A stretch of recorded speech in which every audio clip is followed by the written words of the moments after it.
Inheritance हम लोग कर रहे हैं, मॉलिक्यूलर बेसिस ऑफ इनहेरिटेंस।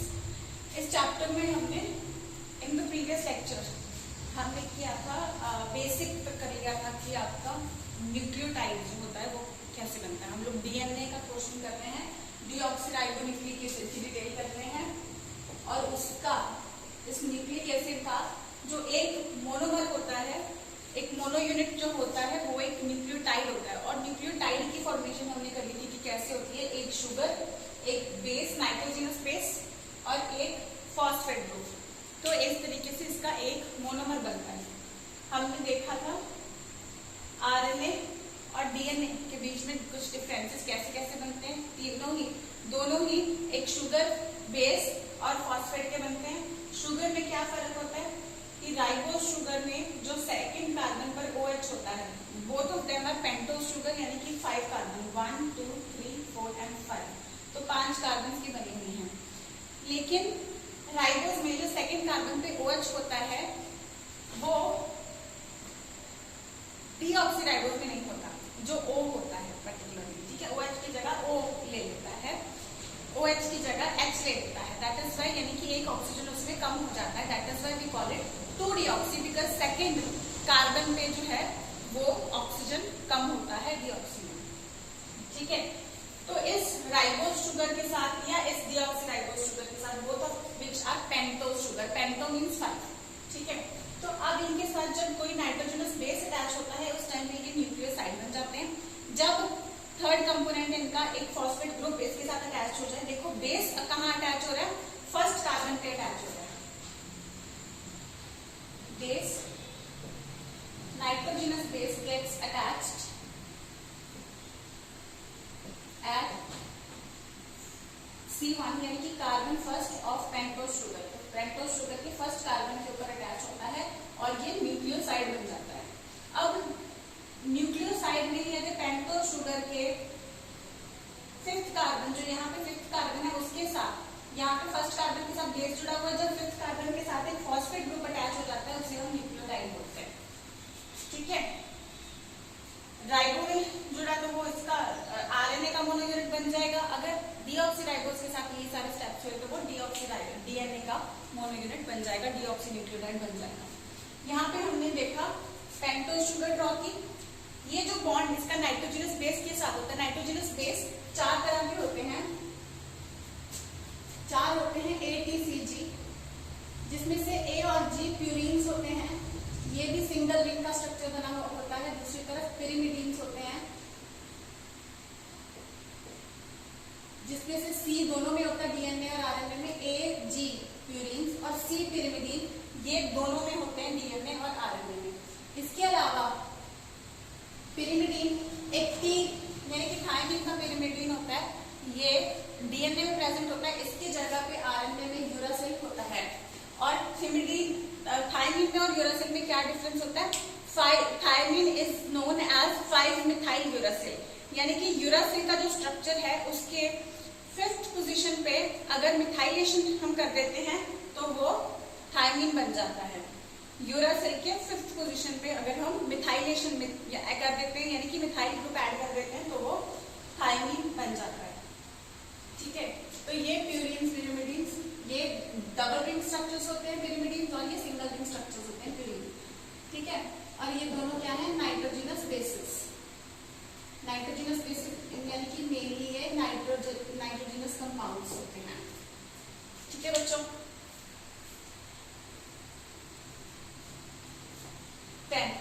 हमने देखा कि इस पेंटोज शुगर के साथ जब इसके फर्स्ट कार्बन के साथ बेस जुड़ता है तो नाइट्रोजनस बेस इन चारों में से कोई भी हो सकता है, ATCG में से कोई भी हो सकता है। A अगर हम डीऑक्सीराइबोज शुगर की बात कर रहे हैं, ठीक है, तो कोई भी हो सकता है, डीऑक्सीराइबोज में भी और राइबोज में भी कोई भी जुड़ सकता है, बस T की जगह U होगा। यानी शुगर के साथ जब नाइट्रोजनस बेस अटैच होगा on the first carbon, it is going to get attached with the glycosidic bond. Glycosidic bond is the bond that is formed whenever the reaction occurs between two sugar like compounds। तो ये भी एक तरीके का ring structure होता है, ये भी रिंग स्ट्रक्चर है। तो इनमें जब बॉन्ड बनता है तो ग्लाइकोसिडिक बॉन्ड बनता है, ठीक है। ग्लाइकोसिडिक बॉन्ड से बेस यहाँ पे अटैच हो जाता है। आपको ये क्वेश्चन पूछा जाता है कि base gets attached with the pentose of sugar by which type of bond? So your answer will be glycosidic bond. Then on the fifth carbon we see that a phosphate gets attached. Fifth carbon पे क्या होगा, इसके साथ अब reaction हो जाएगा phosphoric acid का और फॉस्फेट ग्रुप अटैच हो जाएगा फिफ्थ कार्बन में. फिफ्थ कार्बन पे फॉस्फेट ग्रुप अटैच हो जाएगा. कौन सा बॉन्ड बनेगा? एस्टर बॉन्ड बनेगा. एस्टर बॉन्ड, ठीक है. एस्टेरिफिकेशन हो जाएगी, एस्टर बॉन्ड यहाँ पे, सॉरी एस्टर बॉन्ड बन जाएगा बस आपको यहाँ पे, ठीक है. तो अभी लेकिन चेन कैसे बनेगी इसकी, मैं ये नीचे का कंटेंट रब कर रही हूँ जो मैंने आपको बता दिया था, ठीक है. कि यहाँ पे सिर्फ ये लिखा हुआ कि नाइट्रोजनस बेस इसके साथ अटैच होता है ग्लाइकोसिडिक बॉन्ड के साथ to form a nucleoside. Then nucleoside पे ही जब इसके शुगर की फिफ्थ कार्बन के साथ यहाँ पे फॉस्फेट अटैच हो जाता है तो वो न्यूक्लियोटाइड बना देता है. Nucleoside plus phosphate group becomes nucleotide. I am going to rub the lower part, this one.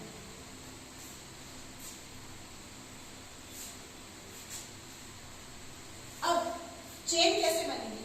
अब जब ये एक न्यूक्लियोटाइड है तो सिमिलरली और भी न्यूक्लियोटाइड्स, ये एक और शुगर के साथ बेस, यहाँ पे ए था तो यहाँ पे हम लोग ले लेते हैं सी ले लेते हैं, ठीक है. देन ठीक उसी तरीके से इसके फिफ्थ कार्बन के साथ भी फॉस्फेट ग्रुप अटैच होगा, ठीक है. देन एक और न्यूक्लियोटाइड बन गया, ठीक उसी तरीके से. तो लेट्स टेक टी हियर, एक और न्यूक्लियोटाइड. मैं बॉन्ड जो है इसका एस्टर बॉन्ड किसी और तरह से प्लान करती हूँ. I have used red pair, so I can use the red fifth carbon so that you can identify the fifth carbon, ठीक है. सिमिलरली हम लोग ग्लाइकोसिडिक बॉन्ड का ब्लू कलर बना देते हैं, ठीक है.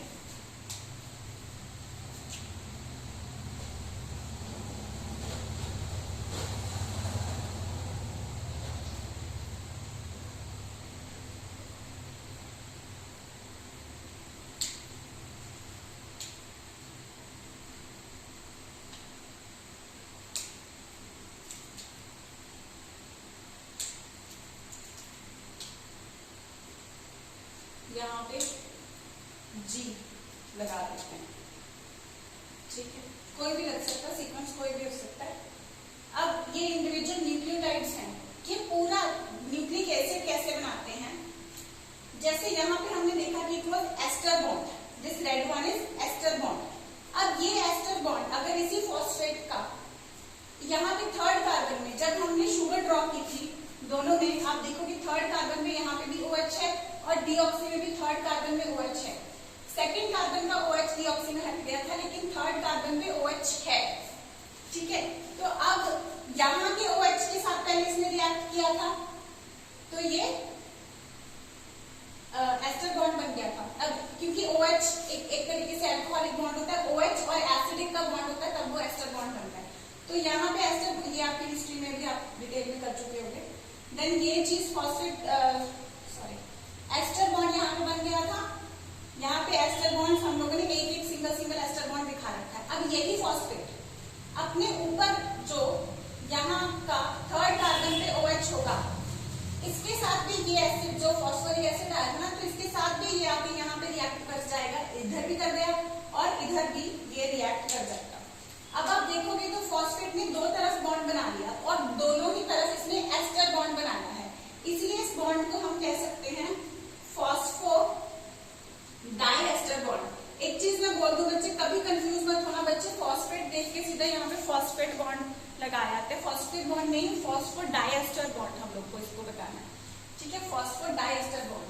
आई रिपीट, यहाँ पे ये फिफ्थ कार्बन, ये इसका फिफ्थ कार्बन था. फिफ्थ कार्बन के साथ फॉस्फेट अटैच हुआ था with the help of ester bond. अब यही फॉस्फेट इधर रिएक्ट हुआ, एस्टर बॉन्ड बनाया. ये इसके ऊपर की थर्ड कार्बन के साथ फिर से रिएक्ट कर जाता है और यहाँ पे भी एक एस्टर बॉन्ड बना देता है. यानी कि टोटल फॉस्फेट क्या बनाता है? Phospho diester bond. तो इस तरीके से ये पूरी चेन बन जाती है, पूरी लंबी चेन होगी, हमने सिर्फ 4 दिखा सकते हैं बोर्ड पे, तो पूरी चेन होगी, तो ये कौन से क्या बन जाता है, न्यूक्लिक एसिड बन जाता है। अगर शुगर्स जो हैं वो डीऑक्सीराइबोस शुगर है तो ये डीएनए बन जाएगा, अगर शुगर राइबोस शुगर है तो ये आरएनए बन जाएगा। आरएनए होगा तो ये सिंगल स्ट्रैंडेड रहता है, अगर डीएनए होगा तो मैंने आपको बताया था डीएनए डबल स्ट्रैंडेड होता है। अब डीएनए डबल स्ट्रैंडेड किस हिसाब से होगा, मैंने आपको एक फैक्ट यहाँ पे ये भी बताया इन प्रीवियस लेक्चर कि जहां पे भी ए होगा, ए के ऑपोजिट टी होगा, और ए और टी आपस में डबल बॉन्ड बनाते हैं। कौन से bond, hydrogen bond, double hydrogen bond. और जी के ऑपोजिट हमेशा सी होगा और ये ट्रिपल बॉन्ड बनाते हैं आपस में।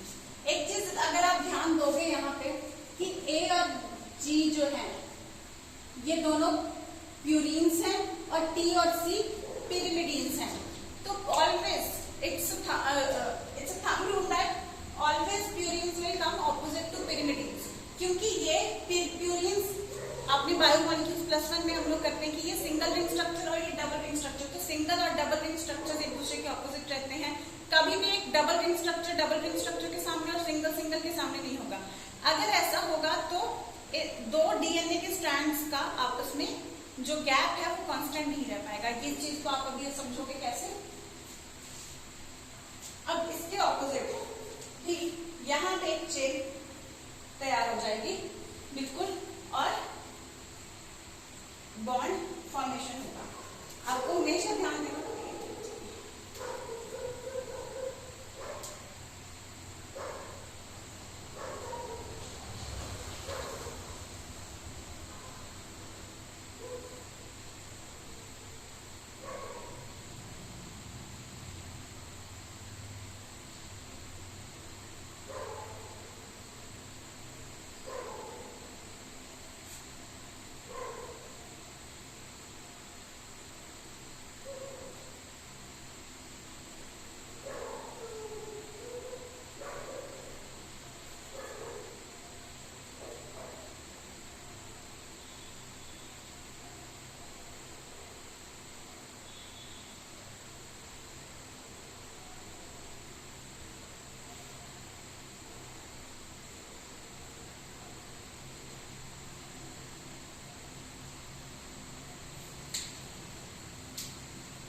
ये हमने शुगर्स बना दी। शुगर के ये शुगर देखो उल्टी बनाई है मैंने, क्यों उल्टी बनाई है ये देखना। अगर हम इसको सीधी बनाते तो इसका बेस तो उस तरफ आता, लेकिन बेसिस को आपस में बॉन्ड बनाने हैं। इसका ये नंबरिंग है 1 2 3 4 5, सबकी इसी तरीके से नंबरिंग होगी। और 5th कार्बन पे क्या है, फॉस्फेट है, जो कि इस तरीके से फॉस्फोएस्टर बॉन्ड, ये 3rd और 5th कार्बन, ये 5th कार्बन और ये 3rd कार्बन के बीच ऐसे ही बॉन्ड बनाता जाएगा। तो ये भी लीनियर चेन न्यूक्लियोटाइड की बन रही है।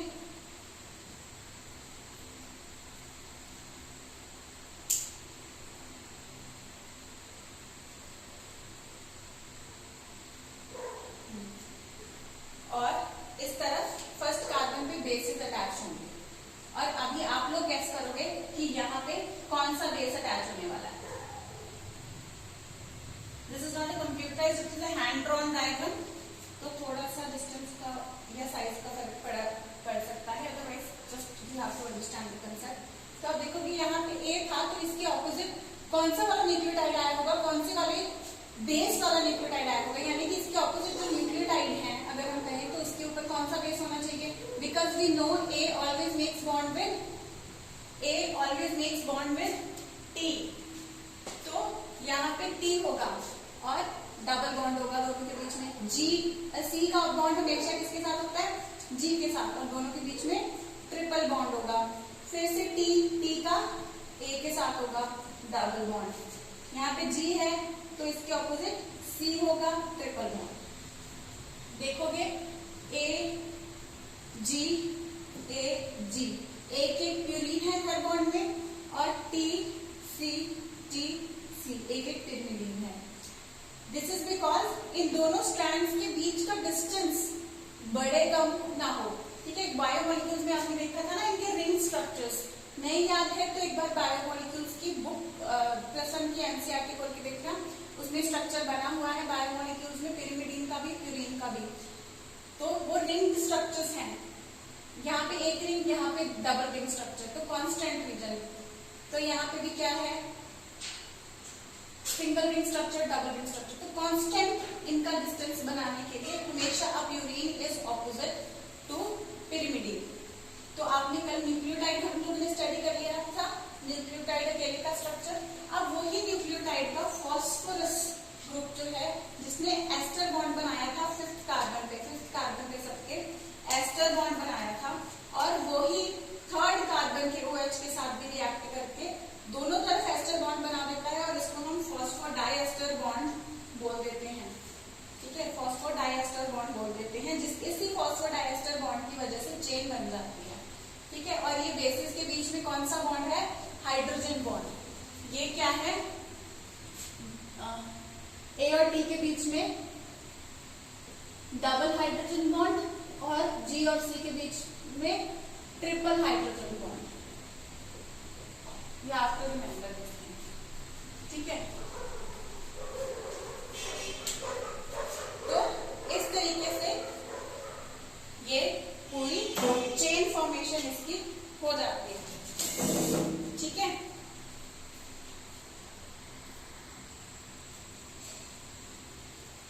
तो इस चेन में हम लोग क्या देखते हैं, यहाँ पे देखो बेटा, इसका 5th कार्बन इस तरफ है और 3rd कार्बन इस तरफ है।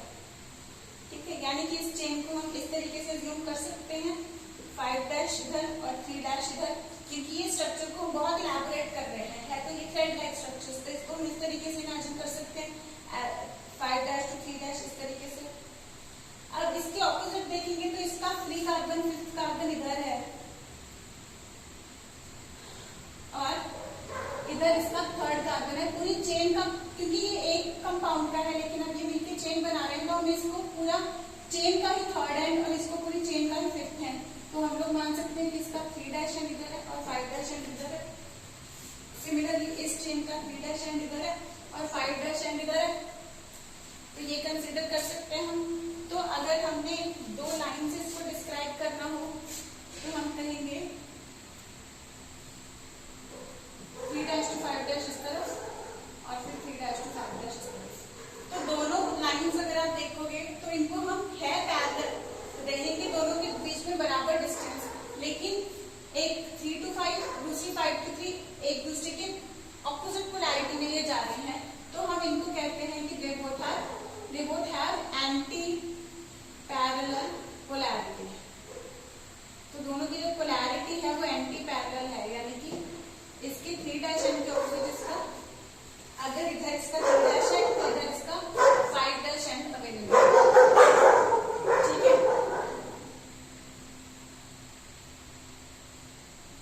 अब इसको हम डिस्क्राइब कैसे करते हैं, डिस्क्राइब हम इस तरीके से करते हैं कि बैकबोन बन रही है, ये sugar phosphate sugar phosphate sugar phosphate की बैकबोन बनती है, और in the centre of the molecule ये लोग बेसिस को रिफ्लेक्ट करते हैं।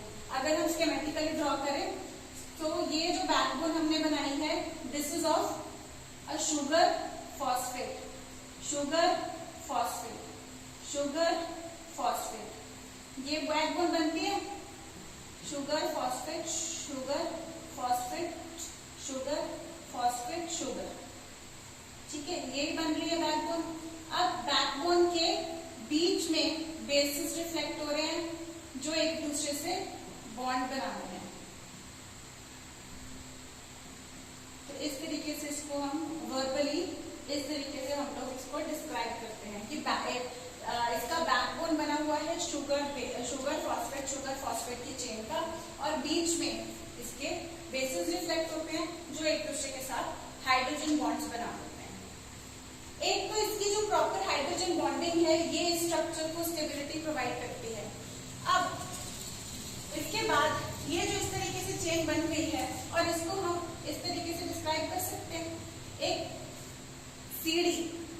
सीढ़ी जो जिसके स्टेप्स बराबर के हैं।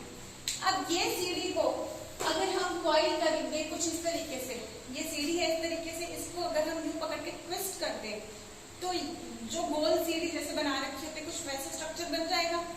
तो ये एक टर्न, यहाँ पे इसको पूरा टर्न होता है, turn in the form which form spiral staircase जैसा फॉर्म, ठीक है। तो उस फॉर्म में अगर हम इसको टर्न कर लेते हैं तो क्या होता है,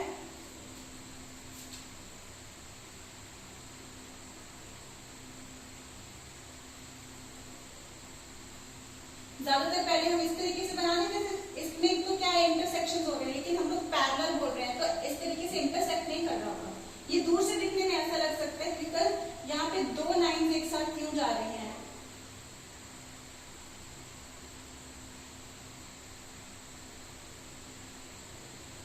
ठीक है।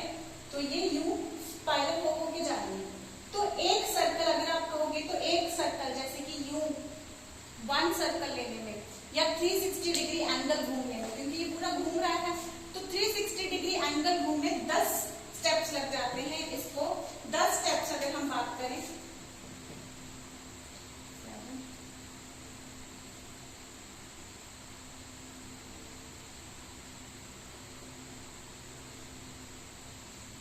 तो ये 10 स्टेप्स हैं। फर्स्ट टू 10th स्टेप तक ये जब ट्विस्ट करेगा, फर्स्ट टू 10th स्टेप के बीच में कितना डिस्टेंस आ जाता है, पहली से 10वीं पौड़ी के बीच में,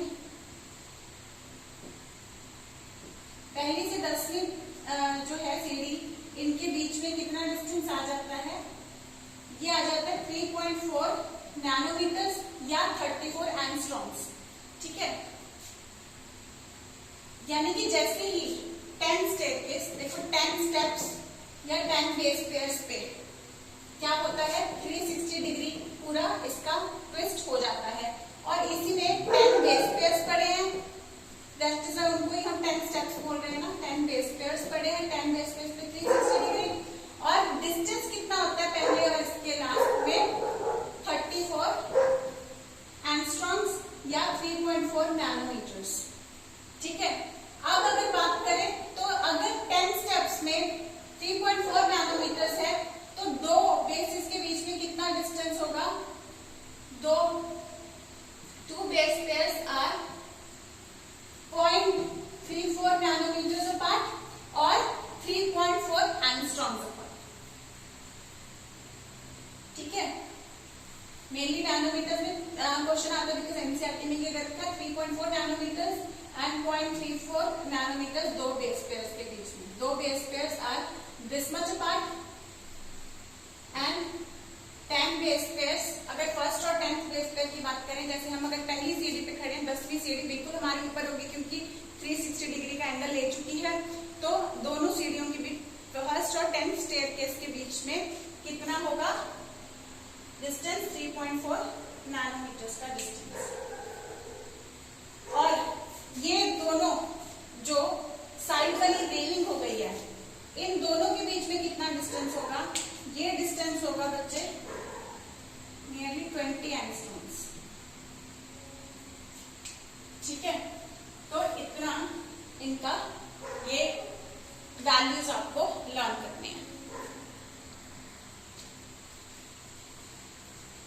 ये 20 एंगस्ट्रॉम वाली वैल्यू आपके एनसीईआरटी में नहीं है, इसको नोट कर लेना। और ये जो कॉइलिंग की हम बात कर रहे हैं, ये कॉइलिंग राइट हैंड साइड होती है या लेफ्ट हैंड साइड होती है, ये कॉइलिंग जो हम डीएम में पढ़ते हैं उसकी right hand side, right handed coiling होती है बच्चे, ठीक है। DNA A B C D E, A B C D Z 5 तरह का होता है, लेकिन हम लोग जो डीएनए पढ़ रहे हैं आपको सिर्फ ये पता होना चाहिए कि हमारे पास सिर्फ बी डीएनए है। आपको टाइप्स कोई नहीं पूछने वाला, यू जस्ट शुड नो कि हम जो स्ट्रक्चर आपको पढ़ाते हैं वो दैट इज बी डीएनए, ठीक है। और ये स्ट्रक्चर दिया था वॉटसन एंड क्रिक ने, वॉटसन एंड क्रिक ने ये स्ट्रक्चर दिया था, ठीक है। मैं ये वाला बेसिक पोर्शन जो है ये रख कर रही हूं अभी।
we know deoxyribonucleic acid, DNA as an acidic material, acidic substance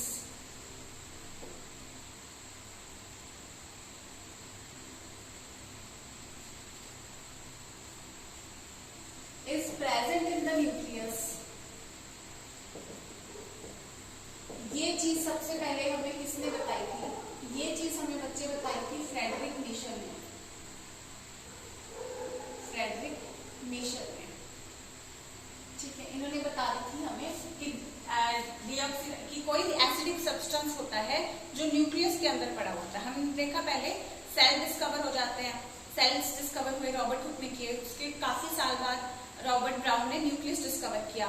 फिर न्यूक्लियस में फ्रेडरिक मिशेल ने देखा कि कोई एसिडिक सब्सटेंस प्रेजेंट है। उस टाइम पे डीएनए नाम नहीं दिया गया था, ये पता किया गया था कि कोई एसिडिक सब्सटेंस प्रेजेंट है, और इन्होंने उस एसिडिक सब्सटेंस का नाम दे दिया nuclein, because it was present in the nucleus, तो उसको इन्होंने नाम दे दिया न्यूक्लिन। तो काफी टाइम तक तो ये डीएनए है और धागे जैसा स्ट्रक्चर है, कैसा स्ट्रक्चर है ये कुछ पता नहीं चला था काफी टाइम तक, बिकॉज माइक्रोस्कोप्स एडवांस नहीं थे, ना ही एक्सट्रैक्शन टेक्निक्स इतनी एडवांस थी कि इतना बारीक सा सेल जिससे आप नेकेड आई से देख नहीं सकते। You need advance microscopes, you need good microscopes to see the cells, then advanced microscope to see the structures within the cell, structures within the cell, especially nucleus को discover करने में तो इतना time लग गया था। अब उस न्यूक्लियस को भी जिसको डिस्कवर किया गया है उसमें एसिडिक सब्सटेंस है ये पता चल गया, उस एसिडिक सब्सटेंस को निकाला जाए, स्टडी किया जाए, जो चीजें दिखती नहीं है वो चीजें पता चलने लगे कि एग्जिस्ट करती हैं, लेकिन इस चीज को निकाल के स्टडी करना उस टाइम पे ये बहुत ज्यादा डिफिकल्ट था। फिर काफी टाइम बाद इस स्ट्रक्चर को निकाला गया और इसका एक्सरे डिफ्रैक्शन डाटा लिया गया। एक्सरे डिफ्रैक्शन डाटा यानी कि इस सब्सटेंस में से एक्सरेज जो रेडिएशन होती है, एक्सरेज उसको पास करके जो डिफ्रैक्शन डाटा इनके पास आता है वो प्रोड्यूस किया गया by x ray diffraction data was produced by Maurice Wilkins, हम लोग सिर्फ विकिंस लिख लेते हैं, विकिंस एंड फ्रैंकलिन। तो विकिंस एंड फ्रैंकलिन ने एक्सरे डिफ्रैक्शन डाटा प्रोड्यूस किया। आपको सरनेम्स पे ज्यादा क्वेश्चन आने इसलिए मैं बेसिकली ये लिख देती हूँ, पूरा भी आप लोग याद कर सकते हो, मॉरिस विकिंस एंड फ्रैंकलिन का पूरा नाम भी आप याद कर सकते हो, मेनली विकिंस और फ्रैंकलिन, ऐसी तरीके से आपको क्वेश्चन आता है। तो X-ray diffraction data was produced by, इन्होंने एक्सट्रैक्ट कर लिया और उसमें से एक्सरेज पास करके देखी, रेडिएशन पास करके देखी कि क्या डाटा हमारे पास आता है, और इस डाटा को, this data was used to explain, या इस डाटा को यूज करके इन्होंने वॉटसन एंड क्रिक ने ये स्ट्रक्चर डिकोड किया। Watson and Crick elucidated the structure of DNA using the diffraction data, using the X-ray diffraction data, using the X-ray diffraction data produced by Wickens and Franklin.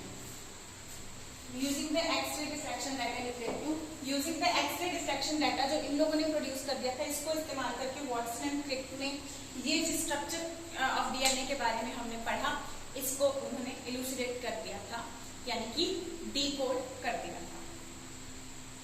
ठीक है बच्चे, अब I have explained you all the concepts. Just study it once nicely.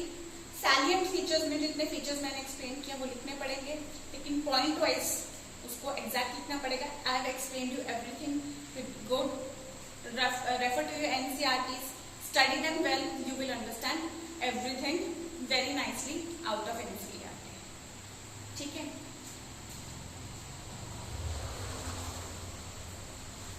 One thing more, Chargaff rule I have to explain you. ये scientist हम लोग कर रहे हैं Chargaff rule. Chargaff rule is A by T is equal to C by G। यहाँ पे लिख रखा है ratio of A and T, ratio of adenine and thymine and cytosine and guanine is constant and is equal to 1। तो उसका ये मतलब है, अब ये रेशो के बेस पे भी आपको क्वेश्चंस बच्चे पूछे जा सकते हैं, आपको रिपीटेडली क्वेश्चन पूछे जाते हैं और इस रेशो और इस इक्वेशन से आपको उस रेशो को समझना होगा।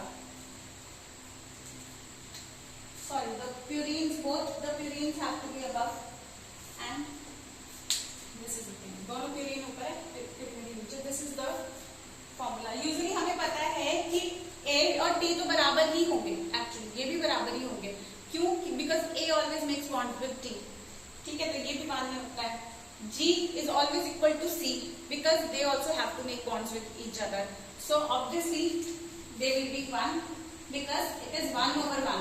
Actually बराबर होंगे ये दोनों। A is equal to T, that is why this will become 1 and G is equal to C, that is why it will become 1। So obviously it has to be 1।